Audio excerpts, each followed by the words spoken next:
প্রিয় ভাই বোনেরা, এই দেশের জনসংখ্যা প্রায় 20 কোটি। এই 20 কোটির মধ্যে অন্তত 10 কোটি জনসংখ্যা হচ্ছে এই দেশের নারী সমাজ, অর্থাৎ জনসংখ্যার অর্ধেক হচ্ছে এই দেশের নারী সমাজ। এই নারী সমাজকে যদি আমরা পেছনে রেখে যতই পরিকল্পনা গ্রহণ করি না কেন, যতই বড় বড় কথা আমরা বলি না কেন, কোনোভাবেই সম্ভব নয় দেশকে সামনে নিয়ে যাওয়া, কোনোভাবেই সম্ভব নয় দেশকে পুনর্গঠন করা। প্রিয় ভাই বোনেরা, সেজন্যই দেশনেত্রী খালেদা জিয়া যখন দেশ পরিচালনার দায়িত্বে ছিলেন, উনি মেয়েদের শিক্ষা ব্যবস্থা ক্লাস স্কুল থেকে শুরু করে ইন্টারমিডিয়েট পর্যন্ত বিনামূল্যে শিক্ষার ব্যবস্থা করেছিলেন, যাতে করে এই বিশাল জনশক্তি, যাতে করে এই বিশাল জনগোষ্ঠী অর্থাৎ নারী সমাজ শিক্ষার আলোয় আলোকিত হয় এবং তারা যাতে নিজেদের পায়ে দাঁড়াতে পারে। প্রিয় ভাই বোনেরা, নির্বাচন এসেছে, স্বাভাবিকভাবেই বিভিন্ন রাজনৈতিক দল তাদের বিভিন্ন লক্ষ্য উদ্দেশ্য জনগণের সামনে উপস্থাপন করবে। কিন্তু আমরা দেখছি একটি রাজনৈতিক দল, এই যে বাংলাদেশের অর্ধেক গোষ্ঠী নারী গোষ্ঠী, যে তাদের সম্পর্কে আমরা দেখেছি কিভাবে তাদেরকে ঘরের মধ্যে আটকিয়ে রাখতে চায়, সেই কথা তারা বলেছে। আমরা দেখেছি একটি রাজনৈতিক দলের একজন নেতা পরিষ্কারভাবে বলে দিয়েছে যে তারা কোনোভাবেই নারীর নেতৃত্বে বিশ্বাস করে না। আমরা দেখেছি একটি রাজনৈতিক দলের নেতা পরিষ্কারভাবে দুদিন আগে বলেছে যে যে সকল মহিলা, যে সকল মা বোনেরা কর্মসংস্থানের উদ্দেশ্যে কর্মসংস্থানের জন্য যান, তাদেরকে, প্রিয় ভাই বোনেরা, আপনাদের সামনে আমার বলতে রীতিমতন লজ্জা হচ্ছে, এমন একটি শব্দ সে আমাদের সব মা বোনদের জন্য ব্যবহার করেছে যা এই দেশের জন্য একটি কলঙ্ক স্বরূপ। প্রিয় ভাই বোনেরা, এই বাংলাদেশে খেটে খাওয়া মানুষের পরিবারের অধিকাংশ নারী কোনো না কোনোভাবে সংসারের উপার্জনের জন্য কাজ করে থাকে। এই বাংলাদেশের লক্ষ লক্ষ 50 লক্ষের উপরে নারী আজ যেই গার্মেন্ট শিল্প নিয়ে সকলে গৌরব করে, সেই গার্মেন্ট শিল্পে নারী শ্রমিকরা কাজ করেন। প্রিয় ভাই বোনেরা, সেটি নিম্ন মধ্যবিত্ত হোক, মধ্যবিত্ত হোক, সকল পরিবারের কর্মজীবী পরিবারের প্রায় সকল নারী আজ সংসার পরিচালনার জন্য দ্রব্যমূল্যের যে ঊর্ধ্বগতি, সকল কিছুর যে দাম ঊর্ধ্বগতি, তার জন্য শুধু স্বামী একা কর্মসংস্থান হয় না, স্ত্রীকেও পাশাপাশি বিভিন্নভাবে কাজ করতে হয় এবং তারা এর মাধ্যমে তাদের সংসার জীবন নির্বাহ করে থাকে। কিন্তু আজ আমরা দেখেছি একটি রাজনৈতিক দলের নেতা পরিষ্কারভাবে নারীদেরকে কিভাবে অসম্মানিত করেছে, তাদেরকে খারাপ ভাষা দিয়ে অসম্মানিত করেছে। প্রিয় ভাই বোনেরা, আমাদের নবী করিম সাল্লাল্লাহু আলাইহি সাল্লাম, উনার যে স্ত্রী ছিলেন বিবি খাদিজাও ছিলেন একজন কর্মমুখী মহিলা, উনি ছিলেন একজন মহিলা ব্যবসায়ী। আজকে যেই দলটি, যাদের নেতা আজ বাংলাদেশের নারীদেরকে একটি খারাপ কিছুর সাথে তুলনা করেছে, তারা বলে তারা ইসলাম কায়েম করবে, কিন্তু নবী করিম সাল্লাল্লাহু আলাইহি সাল্লামের স্ত্রী পর্যন্ত, উনিও পর্যন্ত একজন ব্যবসায়ী ছিলেন। তাহলে আজকে কোথায় গিয়ে দাঁড়ালো বাংলাদেশের নারী সমাজ তথা তাবৎ পৃথিবীর নারী সমাজকে কিভাবে অপমান করা হলো? যে দলটি নির্বাচনের আগে দেশের অর্ধেক জনগোষ্ঠীকে ঘরের মধ্যে বন্দী করতে চায়, যে দলটি নির্বাচনের আগে দেশের অর্ধেক জনগোষ্ঠীকে অসম্মানজনকভাবে কথা বলে, তাহলে আপনাদের কাছে আমার প্রশ্ন, আজকে নির্বাচনে যদি তারা কোনোভাবে সুযোগ পায় নির্বাচন পরবর্তী সময়, তাহলে তাদের আচরণ কি হতে পারে? কাজেই প্রিয় ভাই বোনেরা, এরা শুধু নিজের স্বার্থের কথা বোঝে, এরা ধর্মকে ব্যবহার করে নিজেদের স্বার্থ রক্ষা করার জন্য। যেখানে প্রয়োজন সেখানে তারা তাদের মতন করে ধর্মকে ব্যবহার করে। আমরা গতকাল দেখেছি যখন এই কথা বলার পরে তীব্র সমালোচনা শুরু হলো নারী সমাজ থেকে, যখন এই কথা বলার পরে তীব্র সমালোচনা শুরু হলো সমাজের প্রত্যেকটি মানুষের কাছ থেকে, তখন তারা বলছে তাদের এই আইডি নাকি ফেক হয়ে আইডি হ্যাক হয়ে গিয়েছিল। প্রিয় ভাই বোনেরা, এই বিষয়ে যারা বিশেষজ্ঞ তারা পরিষ্কারভাবে বিভিন্নভাবে বলেছে যে আইডি এইভাবে হ্যাক হতে পারে না। একটি রাজনৈতিক দলের একজন সিনিয়র নেতা জনগণের সামনে নির্বাচনের আগে এইভাবে মিথ্যা কথা বলছে, দলটি পর্যন্ত মিথ্যা কথা বলছে তাদের আইডি বলে হ্যাক হয়ে গিয়েছিল, অথচ আইডি হ্যাক হয়নি তাদের। কাজেই এরা নির্বাচনের আগে নিজেদের স্বার্থ সিদ্ধির জন্য মানুষের সামনে মিথ্যা কথা তুলে ধরছে, মিথ্যা কথা তারা বলছে। এদের একটাই পরিচয়, এরা মিথ্যাবাদী, এরা নিজেদের প্রয়োজনে নিজেদের স্বার্থেরা মিথ্যা কথা বলে। যারা মিথ্যা কথা বলে, হাজারো লক্ষ কোটি মানুষের সামনে যারা মিথ্যা কথা বলে, যারা বিশেষজ্ঞদের মুখের উপরে মিথ্যা কথা বলে, এরা আর যাই হোক এরা দেশ দরদি হতে পারে না। এরা আর যাই হোক এরা কখনো মানুষের দরদি হতে পারে না। এরা আর যাই হোক এরা কখনো জনদরদি হতে পারে না। এদের দরদ শুধু এদের নিজেদের লক্ষ্যের জন্য, এদের দরদ শুধু এদের নিজেদের উদ্দেশ্যের জন্য। এবং সেই জন্যই প্রিয় ভাই বোনেরা, আমরা যেহেতু বিশ্বাস করি এই বিপুল অর্ধেক জনগোষ্ঠীকে পিছনে রেখে কোনোভাবেই দেশের উন্নয়ন করা সম্ভব নয়, সেজন্যই আমরা বলেছি ইনশাল্লাহ আপনাদের দয়া আল্লাহর রহমতে বিএনপি সরকার গঠন করলে বাংলাদেশের প্রত্যেকটি গৃহিণীর কাছে, প্রত্যেকটি মায়ের কাছে আমরা ফ্যামিলি কার্ড পৌঁছে দিব। যেই ফ্যামিলি কার্ডের মাধ্যমে আমরা দেশের নারী সমাজকে ধীরে ধীরে স্বাবলম্বী করে গড়ে তুলতে চাই, যাতে করে এই নারী সমাজ কারো প্রতি মুখাপেক্ষী হয়ে তা না থাকতে হয়, যাতে করে তারা নিজেদের পায়ে নিজেদের দাঁড়িয়ে যেতে পারে। আজকে বাংলাদেশের তাবৎ মা বোনদেরকে বলবো আমি, যারা আপনাদেরকে এইভাবে অপমানিত করে তাদেরকে আপনারা কিভাবে জবাব দেবেন, আজ সেই সিদ্ধান্ত নেবার সময় এসেছে।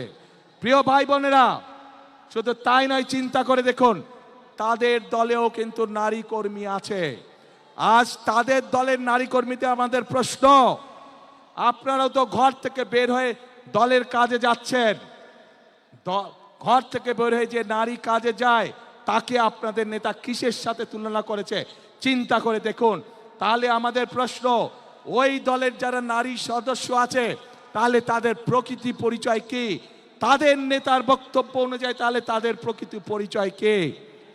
যেই দলের নেতা নিজের দলের নারী কর্মীদেরকে এইভাবে অপদস্থ অপমানিত করতে পারে, সেই দলের নেতা যদি সুযোগ পায় তাহলে বাংলাদেশের সাধারণ নারীদেরকে, সাধারণ মা বোনদেরকে তারা কিভাবে অপদস্থ অপমানিত করবে, যার অবশ্য উদাহরণ আমরা 1971 সালেই দেখেছিলাম। এই দেশের লক্ষ লক্ষ মা বোনদেরকে অসম্মানিত করেছিল এই দলটির পূর্বসূরি নেতৃবৃন্দ। কাজেই যাদের কাছে মানুষের কোনো মূল্যায়ন নেই, যাদের কাছে মানুষের কোনো আত্মসম্মান বোধ নেই, তাদের কাছে কখনো দেশ নিরাপদ হতে পারে না, তাদের কাছে কখনো দেশের মানুষ নিরাপদ হতে পারে না, নারী পুরুষ নির্বিশেষে। কিন্তু আমরা খেয়াল করছি একটি মহল বলার চেষ্টা করছে এবার ভোট গণনাতে বলে অনেক সময় লাগবে। শুনেছেন এই কথা আপনারা? প্রিয় ভাই বোনেরা, ষড়যন্ত্র কিন্তু আবার শুরু করেছে। এই যে যাদের কথা বলেছি প্রথমে, যারা জনগণের সামনে সকাল বিকাল মিথ্যে কথা বলছে, যারা দেশের নারী সমাজকে হেয় প্রতিপন্ন করছে, এরাই আবার ষড়যন্ত্র শুরু করেছে বিভিন্নভাবে।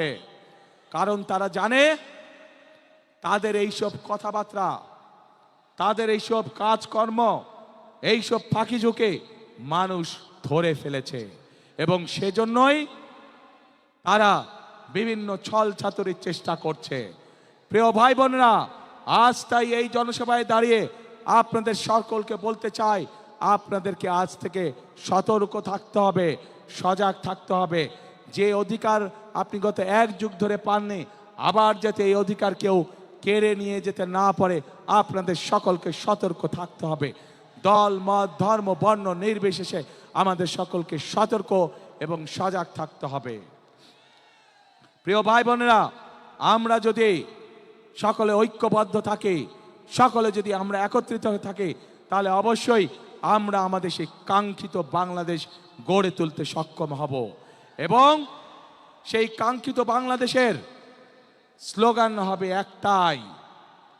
জানেন কি সেই স্লোগান? করব কাজ, কি ভাই? করব কাজ, গর্ব দেশ, সবার আগে বাংলাদেশ। করব কাজ, সবার আগে ইনশাআল্লাহ। প্রিয় ভাই বোনেরা, আসুন আজ এই জনসভায় আমরা প্রতিজ্ঞাবদ্ধ হই যে আপনাদের সামনে অভিজ্ঞতা রয়ে গিয়েছে এবং বর্তমান মুহূর্তে যতগুলি রাজনৈতিক দল আছে তাদের মধ্যে একমাত্র বিএনপির অভিজ্ঞতা আছে দেশ পরিচালনা করার। এবং যেহেতু বিএনপির অভিজ্ঞতা আছে দেশ পরিচালনা করার, একমাত্র বিএনপির পক্ষেই সম্ভব এই বাংলাদেশকে সঠিক পথে পরিচালিত করা। প্রিয় ভাই বোনেরা, দেশকে যদি সঠিক পথে পরিচালিত করতে হয়, দুটো বিষয় আমাদেরকে অত্যন্ত সতর্কভাবে সজাগ দৃষ্টি রাখতে হবে। এক, দেশের আইন শৃঙ্খলা রক্ষা করা, যে কোনো পরিস্থিতিতে দেশের আইন শৃঙ্খলা রক্ষা করা, যেন মানুষ শান্তিতে রাজপথে চলতে পারে, যেন মানুষ শান্তিতে তার ব্যবসা বাণিজ্য করতে পারে, যেন মানুষ শান্তিতে রাতে ঘুম যেতে পারে তার নিজের ঘরে। এই অভিজ্ঞতা বিএনপির আছে। বিএনপি জানে কিভাবে দেশে নিরাপদ পরিস্থিতি তৈরি করতে হয়। প্রিয় ভাই বোনেরা, একই সাথে বিএনপির আরেকটি অভিজ্ঞতা আছে কিভাবে দেশকে দুর্নীতির করাল গ্রাস থেকে বের করে নিয়ে আসতে হয়। অতীতেও আমরা দেখেছি যে স্বৈরাচার পালিয়ে গেছে, তারা যখন অতীতে ক্ষমতায় ছিল, তারা যখন দেশকে দুর্নীতিতে সয়লাভ করে দিয়েছিল, পরবর্তীতে যখন দেশনেত্রী খালেদা জিয়া দেশ পরিচালনার দায়িত্ব গ্রহণ করেন, আমরা দেখেছি কিভাবে ধীরে ধীরে বাংলাদেশকে বিএনপি সরকার দুর্নীতির রাহু করাল গ্রাস থেকে বের করে নিয়ে এসেছিল। প্রিয় ভাই বোনেরা, সেজন্যই এই মুহূর্তে দেশকে পুনর্গঠনের জন্য যদি কোনো দল থেকে থাকে, সেটি হচ্ছে একটি দল, বাংলাদেশ জাতীয়তাবাদী দল। সেই দল হচ্ছে, সেই প্রতীক হচ্ছে একটি প্রতীক। কি সেই প্রতীক? ধানের শীষ। কাজে আসুন এই ধানের শীষের, এই বিএনপির প্রতিষ্ঠাতা শহীদ রাষ্ট্রপতি জিয়াউর রহমান মুক্তিযুদ্ধের ডাক দিয়েছিলেন। এই রাষ্ট্রপতি জিয়াউর রহমান, শহীদ রাষ্ট্রপতি জিয়াউর রহমান এই দেশে বহুদলীয় গণতন্ত্রের চালু করেছিলেন। এই বিএনপির নেত্রী দেশনেত্রী খালেদা জিয়া এই দেশে সংসদীয় গণতন্ত্র চালু করেছিলেন। কাজেই সব কাজ থেকে প্রমাণিত হয় বিএনপি কাজ করে শুধুমাত্র জনগণের জন্য, বিএনপি কাজ করে শুধুমাত্র দেশকে পুনর্গঠনের জন্য। কাজে আসুন আগামী 12 তারিখে আমরা ধানের শীষকে জয়যুক্ত করে দেশ পুনর্গঠনের কাজে আবার হাত দেই। আপনার ক্যান্ডিডেটরা দাঁড়ান তো। প্রিয় ভাই বোনেরা, এই যে আমার দুই পাশে যেই মানুষগুলোকে ধানের শীষ হাতে দিয়েছে, এদেরকে আপনারা কম বেশি চিনেন। এই মানুষগুলোকে 12 তারিখ পর্যন্ত দেখে রাখার দায়িত্ব আপনাদের। ইনশাল্লাহ 13 তারিখে ধানের শীষের সরকার গঠিত হলে 13 তারিখ থেকে এই মানুষগুলো আপনার এলাকার উন্নয়ন, আপনার সমস্যা সুবিধা অসুবিধা সবকিছু দায় দায়িত্ব তাদের। আপনাদের হাতে তাহলে আমি এই মানুষগুলোকে ছেড়ে দিয়ে দিলাম ইনশাল্লাহ। আসুন আমাদের তাহলে বসেন, আমাদের তাহলে আজকে প্রতিজ্ঞা হোক, আমরা যে কোনো মূল্যে ধানের শীষকে বিজয় করব এবং ধানের শীষকে বিজয় করার মাধ্যমে আমরা দেশ পুনর্গঠনের কাজে হাত দিব। আছেন নাকি আমার সাথে? দেশ গঠনে কারা আছেন আমার সাথে? কারা আছেন আমার সাথে দেশ গঠনে? আলহামদুলিল্লাহ, আলহামদুলিল্লাহ। প্রিয় ভাই বোনেরা, আজ তাহলে এখানেই থাকলো। ইনশাল্লাহ নির্বাচনের পরে আবার আপনাদের সাথে মোলাকাত হবে।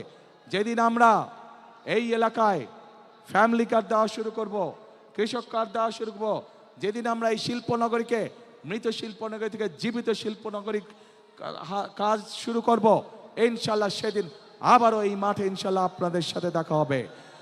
আসুন, কাজ একটাই, কথা একটাই, করব কাজ, গর্ব দেশ, সবার আগে বাংলাদেশ। আল্লাহ হাফেজ। বাংলাদেশ জিন্দাবাদ, বাংলাদেশ জাতীয়তাবাদী দল জিন্দাবাদ। আসসালামু আলাইকুম।